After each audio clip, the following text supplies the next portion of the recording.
ஒரு நாள் பொழுது உஹது மலை அடிவாரத்திலே அடங்க பெற்றிருக்கிற ஷுஹதாக்களில் முக்கியமான இருவர் ஹம்சா ரதியல்லாஹு தஆலா அன்ஹு அவர்கள், முஸ்அப் இப்னு உமைர் ரதியல்லாஹு தஆலா அன்ஹு போன்ற நல்லோர்களான சஹாபாக்கள் அடங்க பெற்றிருக்கிற உஹது மலை அடிவாரத்திற்கு நபிகளார் ஸல்லல்லாஹு அலைஹி வஸல்லம் அவர்கள் 2 தோழர்களோடு செல்கிறார்கள். சென்று திரும்பி வருகிற போது அவர்களை பற்றி நினைவு கூர்ந்து சில சந்தர்ப்பங்களில் தன் தோழர்களோடு பகிர்ந்து கொள்ளுகிற போது தன் சிறிய தந்தை ஹம்சா ரதியல்லாஹு அன்ஹு அவர்களை பார்த்து கவலைப்பட்ட நபி அவர்கள் அவர்களுடைய மரண தருவாவை நினைத்து பார்த்தபோது கண்ணீர் வடித்தார்கள். தன் தோழர்களை பார்த்து சொன்னார்கள், ஹிஜ்ரி 8ஆம் ஆண்டு மக்காவுடைய வெற்றி அல்லாஹ் என் கையில் அல்லாஹ் தந்தபோது என் சிறிய தந்தை ஹம்சா ரதியல்லாஹு அன்ஹு அவர்களுடைய நெஞ்சை பிளந்து ஈரலை சப்பி துப்பி முகத்தையும் உடலையும் சிதைத்து சின்னா பின்னமாக்கிய அந்த வீர பெண் என்று கருதக்கூடிய ஹிந்தாவை நான் மக்கா வெற்றியின் போது சந்திக்க நேரிட்டது என்று சொன்னார்கள். முஸ்லீம்களுடைய கையிலே மக்கா வெற்றி கொள்ளப்படுகிறது. ஹிந்தா என்ற பெண்மணி தன்னுடைய உயிரை கையில் பிடித்து கொண்டு மக்காவிலிருந்து ஓட்டம் பிடிக்கிறாள்.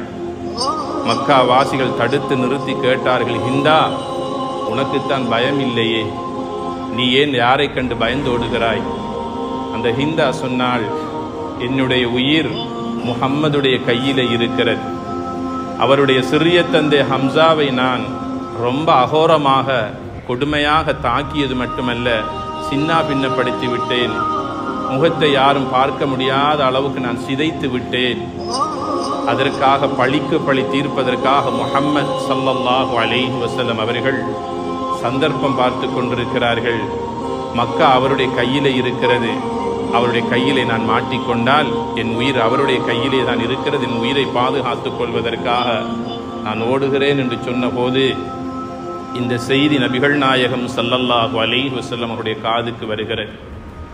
நபிகளார் ஸல்லல்லாஹு அலைஹி வஸல்லம் சொன்னார்கள், அந்த ஹிந்தாவை பிடித்து கொண்டு வாருங்கள் என்று சொன்னார்கள். பிடித்து கொண்டு வந்து நபிகளாருக்கு முன்னால் கொண்டு வந்து நிறுத்தப்பட்ட போது, ஹரீசுன் அலைக்கும் பில் முஃமினீன ரഊஃபுர் ரஹீம், எல்லாம் வல்ல அல்லாஹுக்கு பிறகு இந்த உலகத்தில் ஒரு அடியானின் மீது அதிகமாக அன்பும் பாசமும் வைத்திருந்தவர்கள் நபிகள் நாயகம் ஸல்லல்லாஹு அலைஹி வஸல்லம் அவர்கள். என்னின் மீது என்னுடைய தாய் அன்பு வைப்பது பெரிதல்ல. ஒரு பிள்ளையின் மீது பெற்றெடுத்த பெற்றோர்கள் அன்பு வைப்பது அளவு கடந்த அன்பு.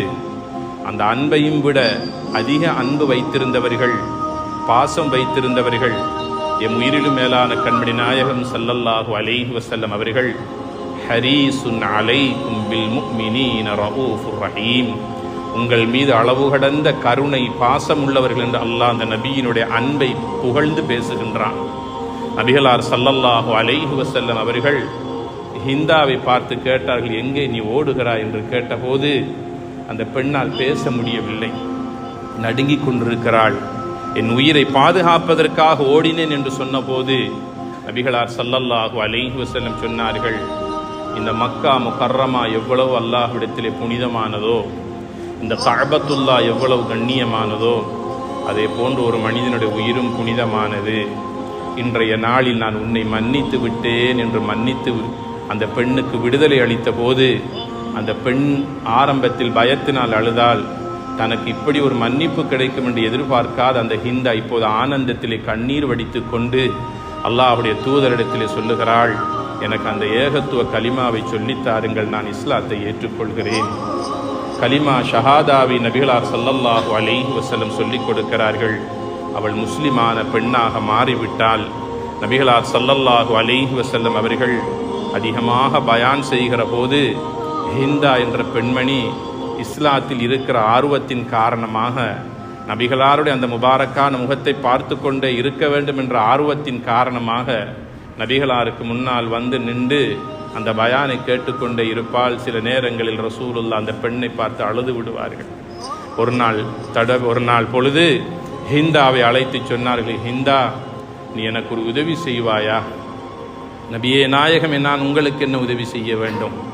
எப்போதெல்லாம் நான் பயான் பண்ணுகிறேனோ செய்கிறேனோ என் கண் முன்னால் வந்து நீ நிற்காதே, உன் முகத்தை பார்க்கிற போது என் சாச்சாவின் நினைவு எனக்கு வருகிறது ஹிந்தா, என் முதுகுக்கு பின்னால் மறைந்திரு என்று சொன்னார்கள் நபிகள் நாயகம் ஸல்லல்லாஹு அலைஹி வஸல்லம் அவர்கள். கண்ணியத்திற்குரிய பெருமக்களே, எமக்கு துரோகம் செய்தவர்களை, எமக்கு அநியாயம் செய்தவர்களை, எமக்கு எம் உள்ளத்தை புண்படுத்தியவர்களை, எம்மை ஏமாற்றி கொண்டிருப்பவர்களை நாம் மன்னிக்கலாம், மௌத்து வரைக்கும் மறக்க முடியாது என்பதனை இந்த வரலாற்று சம்பவம் எங்களுக்கு தெளிவுபடுத்துகிறது. எவ்வளவு பல துரோகங்கள் நம் வாழ்க்கையில், எவ்வளவு பல ஏமாற்றங்கள் எம் வாழ்க்கையில். நம்பியவர்கள் துரோகம் செய்கிறார்கள், முதுகிலும் குத்துகிறார்கள், தலையிலும் அடிக்கிறார்கள். யாரையெல்லாம் முழுமையாக நம்பினோமோ ஏமாற்றி கொண்டிருக்கிறார்கள். அயலவர்கள் எமக்கு அநியாயம் செய்கிறார்கள். ஒன்றாக தொழில் செய்தவர்கள் ஏமாற்றி கொண்டிருக்கிறார்கள், துரோகம் செய்கிறார்கள். ஒரு நாள் வருகிற போது அல்லாஹுடைய மேலான ரஹ்மத்தின் காரணமாக நாம் மன்னிக்கலாம் அவர்களை, மௌத்து வரைக்கும் மறக்க முடியாது என்பதன் இந்த வரலாற்றின் நிகழ்வு எங்களுக்கு தெளிவுபடுத்துகிறது.